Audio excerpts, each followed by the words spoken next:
Tonight, Elijah Cummings' widow is pressing forward to keep the message of her late husband alive. When we're dancing with the angels, the question will be asked, in 2019, what did we do to make sure we kept our democracy intact? Maya Cummings spent the better part of the last year getting Elijah Cummings' book, We Are Better Than This, over the finish line. She joins us now. Thank you so much, Maya, for your time. Thank you for having me, Lindsay. So first off, hats off for being able to deliver on your husband's final political push posthumously. In reading the book, you can really hear his voice. You can hear him saying, we're better than this, and his sentiment of rooting for the underdog, which he ultimately describes democracy in this country as the underdog. Talk us through the goal of the book and also cementing his legacy. Right. So this book is about life. It's about love. It's about health. It's certainly about death. And it's about what we actually owe to our country, the responsibility that we have to, as Americans to the United States of America. Elijah felt so urgently about the need to warn people about the danger of Donald Trump. He felt very strongly that if Donald Trump managed to secure another term in office, we would no longer have a democracy. And that is why he spent literally a significant part of the last year of his life working on this message to the American people. And you say that the book is his final warning to the American people about Donald Trump. We're now 36 days until the election. Your husband spent decades advocating for voting rights. Are you concerned about efforts by Donald Trump to try and delegitimize mail-in voting and also his refusal to commit to a peaceful transfer of power?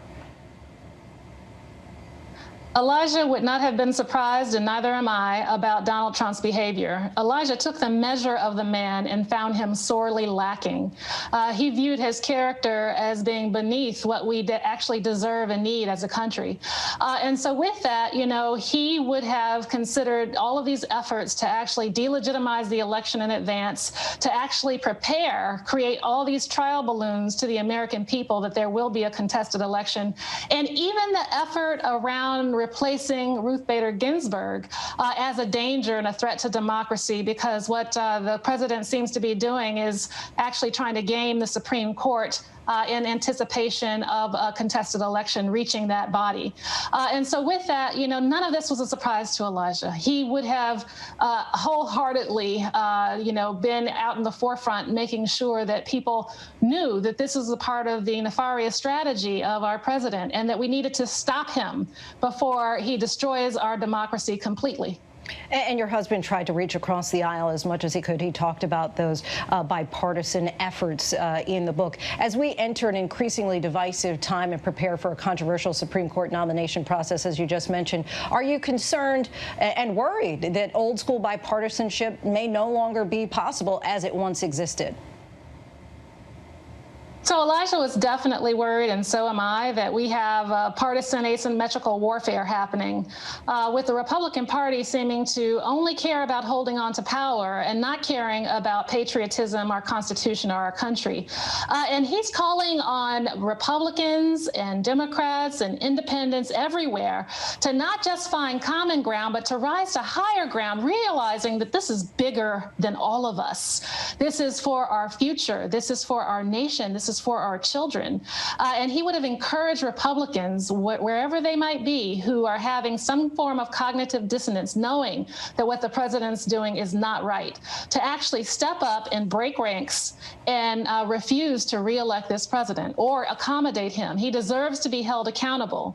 The president is a con man. Your husband tried to work with the president, who you just are calling a con man, but he wrote of pure pain that he felt after the president called Baltimore a disgusting rat and rodent-infested mess, and how it cemented his belief that the president is racist. He also talks about the lies that President Trump told him right to his face, including about prescription drug programs. He says in his book that he believed he was the first Democrat to meet with the president in the Oval Office one-on-one. How did he process all of this at the end of the day? I mean, in a personal sense, when he came home to you after, for example, that first day at the White House with the president, what would he say? So actually, Elijah, tried very hard to reach out to actually form a personal relationship with Donald Trump, to actually get to know the man, as he has done with Republicans, since he's been in office. He's known for his bipartisanship, his ability to make friends across the aisle. So he tried to do the same thing with Donald Trump, despite what happened with the 2016 election. And he came away with a bitter taste in his mouth. While he initially thought the meeting went well, the fact that President Trump came out of that meeting and promptly lied about what he said deeply disturbed him. He really wanted to warn the people that, he got to meet with him. He took the measure of the man. He found him lacking, and he wanted to make sure that the American people knew that he wasn't just not right for the job. He's an actual threat to our democracy. Maya Cummings, thank you so much. We really appreciate you coming on the show. Thanks for having me. Hi, everyone. George Stephanopoulos here. Thanks for checking out the ABC News YouTube channel. If you'd like to get more videos, show highlights, and watch live event coverage, click on the right over here to subscribe to our channel. And don't forget to download the ABC News app for breaking news alerts. Thanks for watching.